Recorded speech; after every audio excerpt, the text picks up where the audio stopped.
Assalamualaikum warahmatullahi wabarakatuh. Kembali lagi kita pada kegiatan program sekolah penggerak, yang mana pada kesempatan kali ini kita akan membahas tentang demonstrasi kontekstual lembar kerja 4 pada bagian perencanaan berbasis data 2. Langsung saja kita ke materi yang akan kita kerjakan. Perlu diingatkan juga bahwa pengerjaan ini berasal dari rapot pendidikan yang tadi sudah diambil dari alternatif ataupun juga akar permasalahan dari lembar kerja 3 yang sebelumnya itu tadi. Nah, sekarang kita akan melihat bagaimana demonstrasi kontekstual pada lembar kerja 4 ini. Oke, langsung saja. Sebelum kita ke pembahasan, perlu diingat bahwa di sini target dan tujuan itu harus spesifik, terukur, dapat dicapai, relevan, dan memiliki masa mengikuti kaidah SMART. Nah, kayak gitu. Jadi kami ulangi, pengerjaan ini target dan tujuan itu harus spesifik, jangan terlalu global, harus langsung kepada apa yang akan kita tuju. Terus juga terukur dalam artian ketercapaiannya ataupun juga realisasinya, kira-kira terukur apa enggak. Terus dapat dicapai betul, jadi tidak terlalu tinggi juga tidak terlalu rendah, harus dapat diukur, dapat dicapai apa yang menjadi tujuan dan indikator keberhasilannya.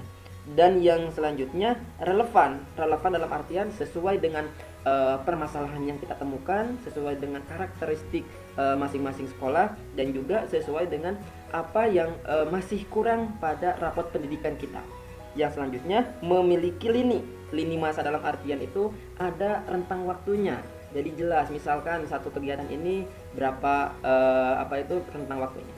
Bagi yang pertama, pada lembar kerja 4 ini, yang pertama itu dampak dari tujuan. Dampaknya itu dari permasalahan yang di lembar kerja 3, meningkatkan daya dan minat literasi siswa serta meningkatnya rata-rata capaian nilai literasi siswa. Jadi jelas permasalahan tadi kurangnya kemampuan literasi siswa, maka dampak dari adanya permasalahan itu, solusi yang akan kita tawarkan itu berdampak meningkatkan daya dan minat literasi siswa serta meningkatnya rata-rata capaian nilai literasi siswa. Indikator keberhasilannya yaitu capaian nilai literasi siswa minimal 80. Jadi ada targetnya, ada poinnya. Oh, jadi keberhasilannya itu minimal 80. Gimana caranya mencapai nilai tersebut?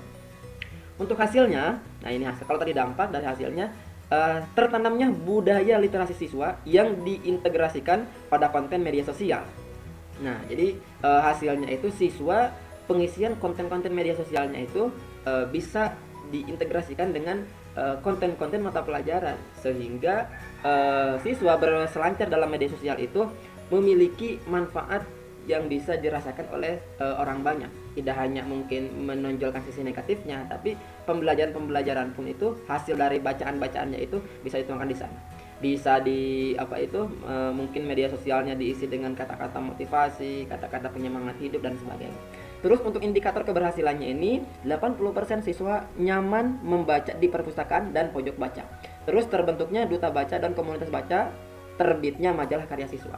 Ini lebih kepada akar permasalahan yang ada di lembar kerja 3. Jadi harapannya dari indikator hasil nanti itu 80% siswa nyaman membaca di perpustakaan, terbentuknya duta baca dan komunitas baca yang bisa menggerakkan budaya literasi siswa, terus terbitnya majalah karya siswa. Terbitnya majalah karya siswa ini, sekolah bisa memfasilitasi hasil dari literasi siswa bisa dituangkan dalam bentuk majalah, dalam bentuk karya ilmiah dan sebagainya.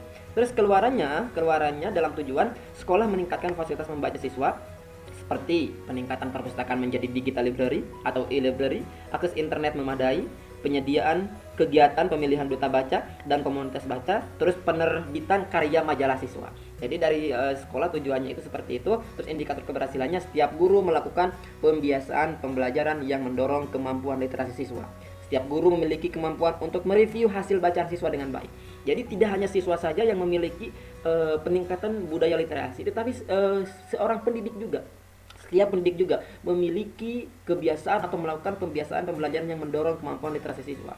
Ketika siswa memberikan hasil dari literasinya, maka guru pun bisa membenarkan ataupun juga meluruskan dari bahan bacaan kalau misalkan literasi siswa yang dipahami itu kurang sesuai. Jadi di sini harus sinkron. antara pemahaman siswa dalam membaca, terus guru juga harus sudah membaca juga sama kayak gitu.